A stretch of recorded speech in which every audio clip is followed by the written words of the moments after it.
శాంతియుతంగా ఉన్నటువంటి కోస్తా తీర ప్రాంతంలో ఉన్నటువంటి మత్స్యకార కుటుంబాలు ఏదైతే ఉన్నారో వాళ్ళందరూ కూడా ఈరోజు ఆవేదనకి ఆందోళనకి గురయ్యేటువంటి పరిస్థితులు ఏర్పడ్డాయి కూటమి ప్రభుత్వంలో. కూటమి ప్రభుత్వం చంద్రబాబు నాయుడు, లోకేష్ నేరుగా తీసుకున్నటువంటి మత్స్యకారేతర వాళ్ళు ఎవరైతే మత్స్యకారులు ఉన్నారో మత్స్యకార కుటుంబాలకు వ్యతిరేకంగా తీసుకున్నటువంటి నిర్ణయాల వల్ల ఈరోజు ఆ తీర ప్రాంత ప్రజల్లో అల్లకల్లోలం రేగడం జరిగింది.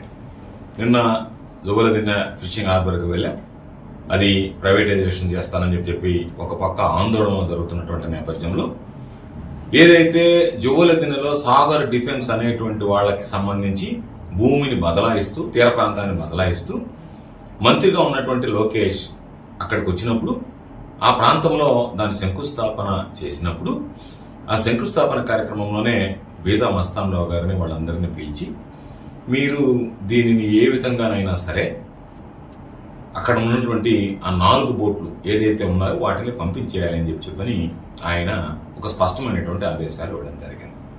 మాకున్నటువంటి సమాచారం ప్రకారం బయలుదేరి వచ్చే ముందే నేను సాగర్ డిఫెన్స్కి సంబంధించి ఈరోజు దానికి శంకుస్థాపన చేస్తున్నా. చంద్రబాబు నాయుడు గారు ఆ 4 బోట్లకు సంబంధించి అనేక సందర్భాల్లో దాని గురించి మాట్లాడడం జరిగింది. మీకు నేను చెప్పిన తర్వాత మీరు వెంటనే దానికి స్పందించి నేను వచ్చిన తర్వాత అయినా సరే వాటిని వదిలిపెట్టేటువంటి కార్యక్రమం చేపట్టండి అని చెప్పి ఆయన చెప్పడం జరిగింది.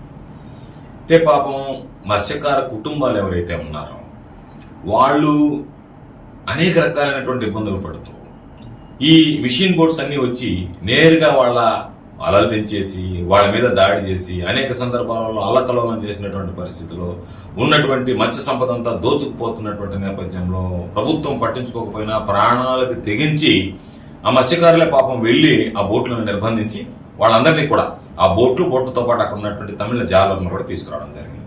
ఉన్నటువంటి ప్రభుత్వం కానీ జిల్లా కలెక్టర్ గారు, ఎస్పీ గారు అందరూ కోరిన మీదట మానవతా దృక్పథంతో జాలర్లను వదిలేశారు.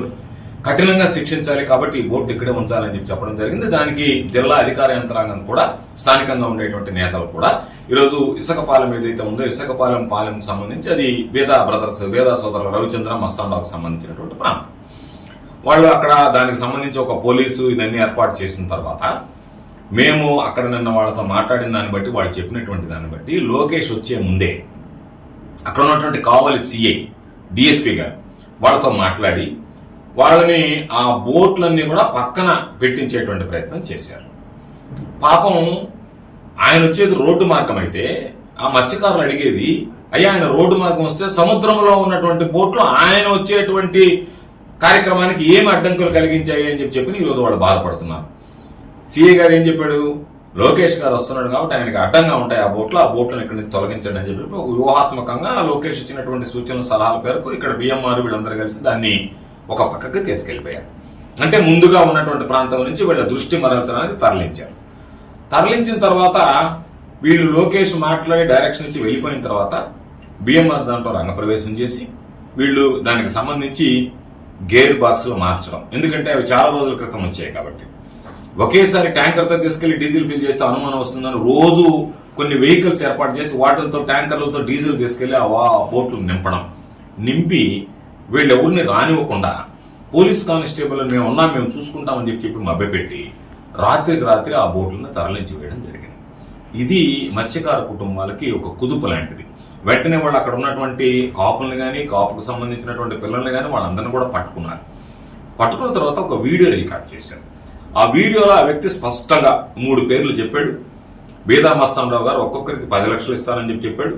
లోకేష్ వచ్చిన తర్వాతనే బిఎంఆర్ ఫోన్ చేశాడని చెప్పాడు. కాబట్టి ఇది మేము మాట్లాడడం కాదు, వీడియో స్పష్టంగా ఉంది. తమిళంలో మాట్లాడినటువంటి వీడియోలో దాని అనువాదం స్పష్టంగా ఉంది. అతన్ని మత్స్యకారులు అడిగినటువంటి ప్రశ్నలకు ఎవరున్నారు, అందరూ తెలుగుదేశం పార్టీకి సంబంధించినటువంటి వ్యక్తులు జోక్యం ప్రమేయం ఉంది, బిఎంఆర్ ప్రమేయం ఉంది. ఒక్కొక్కరికి 10 లక్షలు ఇస్తున్నారు, 4 10 లక్షలు ఇస్తానన్నాడని చెప్పాడు. అంటే అక్కడ ఉన్నటువంటి మత్స్యకారులు ఎంతో మంది బిఎంఆర్ కి వాళ్ళ మీద ఆధారపడి ఉన్నటువంటి వాళ్ళు కూడా తెలుగుదేశం పార్టీ సానుభూతి పరులుగా ఉన్నటువంటి మత్స్యకారులు కూడా ఈరోజు మండిపడడానికి కారణం మా కష్టాన్ని మా శ్రమని దోచుకుపోతున్నటువంటి వ్యక్తులకి కూటమి ప్రభుత్వం చంద్రబాబు నాయుడు మాటలన్నీ స్థానికంగా ఉన్నటువంటి నెల్లూరు నేతలు, రాజ్యసభ సభ్యుడిగా ఉన్నటువంటి వ్యక్తి వీళ్ళందరూ కలిసి వంతపాడడం, వాళ్ళకి పోలీసులు సహకరించడం, ఇది నిజంగా కూడా క్షమించరానటువంటి నేరం. వాళ్ళ పాలిట కూటమి ప్రభుత్వం చేస్తున్న ఘోరం.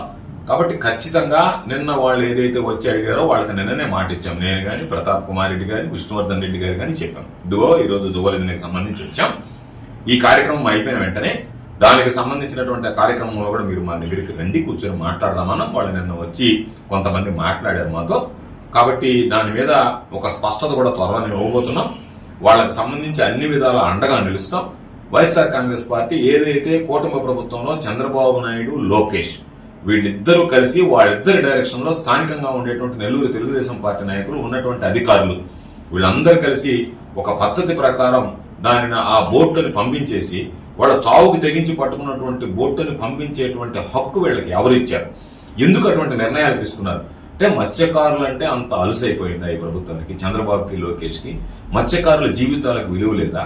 మత్స్యకారులు అన్ని రకాలుగా మీరు ఇబ్బందులు పెట్టి జగన్మోహన్ రెడ్డి గారు దాదాపుగా 290 కోట్ల రూపాయలు ఖర్చు పెట్టి ఈ రోజు ఫిషింగ్ హార్బర్ తీసుకొస్తే దాంట్లో ఒక ప్రాంతాన్ని 30 ఎకరాలను బదిలీ చేస్తారు, తీర ప్రాంతాన్ని బదిలీ చేస్తారు. అదేమంటే పాపం వాళ్ళు ఈ రోజు మాకు సంబంధించి జగనన్న మాకు ఇచ్చినటువంటి హక్కును మీరు ఎలా లాగేస్తారు అంటే పోలీసులను పెట్టి నిర్బంధిస్తారు, పోలీసులతో అడ్డుకుంటారు. అదేవిధంగా పాపం వాళ్ళ ప్రాణాలకి తెగించి ఈరోజు ఆ బోట్లు తీసుకొస్తే ఈ ప్రభుత్వానికి, చంద్రబాబుకి, లోకేష్ కి మనసు ఎలా అవుతుందో తెలియదు. కానీ ఎన్ని కుటుంబాలు ఈ రోజు వాళ్ళ వల్ల సర్వనాశనం అయిపోయాయి, ఎన్ని కుటుంబాలు మత్స్యకార సంపదను దోచుకొస్తున్నారు. మన వాళ్ళు అక్కడికి వెళితే మన బార్డర్లో వేటాడుతున్నా, మన మత్స్యకారులు నెల్లూరు జిల్లా బార్డర్లో, ఆంధ్ర తీర ప్రాంతంలో వేటాడుతున్నా సరే వాళ్ళు బలవంతంగా వచ్చి మన జాలర్లను అపహరించుకుని పోయినటువంటి సంఘటనలు ఉన్నాయి. ఇష్ట ప్రకారం ఆ పెద్ద బోట్లు తీసుకొచ్చి వాళ్ళు స్వైర విహారం చేసి వచ్చినటువంటి వాళ్ళని ఢీకొట్టి చంపేస్తారేమో, వలలు తెంచేయడం, వాళ్ళకు ఉన్నటువంటి మత్స్య సంపదను దోచుకుపోవడం, వాళ్ళని ఎత్తుకుపోవడం, వాళ్ళని అపహరించుకుని పోయి వాళ్ళని చిత్రహింసలకు గురి చేయడం, అనేక రకాలైనటువంటి ఇబ్బందులు పడుతున్నటువంటి నేపథ్యంలో పాపం మత్స్యకారులు వాళ్ళ గుణపాఠం చెప్పాలి. కనీసం ఆ బోట్లు ఆగితే ఈ 4 బోట్లైనా మా మీద దాడి చేయకుండా ఉంటాయంటే మరలా తిరిగి ఈ ప్రాంత మత్స్యకారుల మీద వాళ్ళు దాడికి ఉసుగొల్పేటువంటి విధంగా కూటమి ప్రభుత్వం చంద్రబాబు నాయుడు తీసుకున్నటువంటిది చాలా ఘోరం. కాబట్టి ఇప్పటికే జగన్మోహన్ రెడ్డి గారి దృష్టిలో కూడా పెట్టాం. ఆయన కూడా దీని మీద పూర్తి స్థాయి విచారణ జరిపి మత్స్యకారులకు అండగా నిలవండి అని చెప్పి మాకు ఇప్పటికే ఆదేశాలు, సూచనలు, సలహాలు కూడా ఇవ్వడం జరిగింది. వాళ్ళ కొడుకు లోకేష్ ఆయన ఇతర ప్రాంతాలకు సంబంధించి వ్యాపార సామ్రాజ్యాన్ని విస్తరిస్తున్నాడు. ఇటు హైదరాబాదు, ఇటు మద్రాసు, అటు బొంబాయి, అటు బెంగళూరు, అన్ని ప్రాంతాలకు సంబంధించి ఈ రోజు వచ్చేటువంటి అవినీతి సంపాదన ఏదైతుందో 1000 కోట్ల రూపాయలకు సంపాదించి దోచుకుంటున్నారు. కాబట్టి ఈ దానిలో కొంత భాగం అక్కడ తమిళనాడులో పెట్టినందువల్ల ఆ తమిళనాడుకు సంబంధించినటువంటి రాజకీయ నాయకుల ప్రమేయం ఉందా, రాజకీయ నాయకుల జోక్యం ఉందా, ఏమీ లేకపోతే, చంద్రబాబు నాయుడికి ఎటువంటి ప్రయోజనాన్ని ఆశించకపోతే, చంద్రబాబు నాయుడు ఎటువంటి లాభాన్ని ఆర్జించాలి అనేటువంటి దుర్మార్గం అనేటువంటి ఉద్దేశం లేకపోతే ఈరోజు వీళ్లకు సంబంధించి వీళ్ల కడుపు కొట్టి వీళ్లకు వ్యతిరేకంగా, మత్స్యకారులకు వ్యతిరేకంగా నిర్ణయం తీసుకోవాల్సినటువంటి అవసరం ఏమొచ్చింది? అది మేము మాట్లాడడం కాదు. మాకు వ్యతిరేకంగా చంద్రబాబు, లోకేష్లు ఈ నిర్ణయం తీసుకున్నారంటే దీని వెనక వాళ్ళ స్వార్థ ప్రయోజనాలు దాగున్నాయి. మా జీవితాలు మట్టి కొట్టుకుని పోయేటువంటి విధంగా, మేము నాశనం అయ్యేటువంటి విధంగా మా కడుపు మీద కొట్టారు అనేటువంటి మాట ఈరోజు నెల్లూరు జిల్లాలో ఉన్నటువంటి దాదాపుగా 55 గ్రామాల్లో ఉంటే చుట్టుపక్కల గ్రామాల్లో ఉన్నటువంటి మత్స్యకారులు నేను వచ్చినటువంటి మాట్లాడేటువంటి పరిస్థితి ఉంది. కాబట్టి నెల్లూరు జిల్లాలో ఈరోజు 5 నియోజకవర్గాలు ఉన్నాయి. కావలి, కోవూరు, కార్వేపల్లి, గూడూరు, సూళ్లూరుపేట, దీంతో పాటు ఒంగోలుకు సంబంధించి, కందుకూరుకు సంబంధించినటువంటి ఆ ప్రాంతాలు, ఒంగోలు తీర ప్రాంతంలో ఉన్నటువంటి నియోజకవర్గాలకు సంబంధించినటువంటి మత్స్యకారు కుటుంబాలు కూడా ఈరోజు అందరం కలిపి రాబోయేటువంటి రోజుల్లో ఒక ఉమ్మడిగా వీటికి సంబంధించి ఒక కార్యాచరణ రూపొందించుకొని ఏదైతే ఫిషింగ్ హార్బర్ ది సంబంధించి అన్యాక్రాంతం కావడం, ప్రైవేటైజేషన్ చేయడంతో పాటు మా పోరాటాన్ని కొనసాగిస్తూనే మత్స్యకారులకి తీరని ద్రోహం చేసినటువంటి చంద్రబాబు నాయుడు, లోకేష్లను నిలదీసేటువంటి విధంగా వైఎస్ఆర్ కాంగ్రెస్ పార్టీ కార్యక్రమాలను రూపొందించుకుని ముందుకు పోవడం జరుగుతుంది. జగన్మోహన్ రెడ్డి గారికి మా పట్ల ప్రేమ అభిమానాలు ఉన్నాయి. ఎందుకో తెలియదు కానీ చంద్రబాబు, లోకేష్ మా మీద కక్ష సాధింపులకు పాల్పడుతున్నారు అని చెప్పి నిన్న అక్కడ ఉన్నటువంటి మత్స్యకారులే మాట్లాడారు, మత్స్యకారు కుటుంబాలు మాట్లాడారు, చదువుకున్నటువంటి మత్స్యకార మహిళలు మాట్లాడారు.